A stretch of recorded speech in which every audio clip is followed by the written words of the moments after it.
ఇలాంటి దుర్మార్గమైనటువంటి ఆలోచనతో పోయేటటువంటి కాశీము లాంటి ప్రొఫెసరు సమాజాన్ని తప్పుదో పట్టించే విధంగా మాట్లాడుతుంటే విని చప్పట్లు కొట్టి ఓహో ఆహా అనకండి. దయచేసి దాంట్లో మర్మాన్ని తెలుసుకోండి.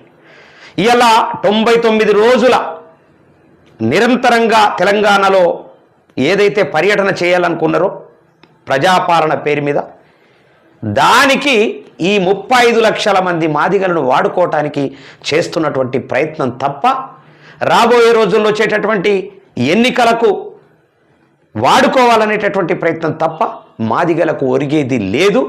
మాదిగలు గొప్పగా అభివృద్ధి అయ్యేటటువంటి పరిస్థితి కూడా లేదు. 35 మార్కుల నుంచి 45 మార్కులకు చేస్తే గవర్నమెంట్ పాఠశాలలలో చదివేటటువంటి విద్యార్థినులు ఏ విధంగా పాస్ అవుతారు?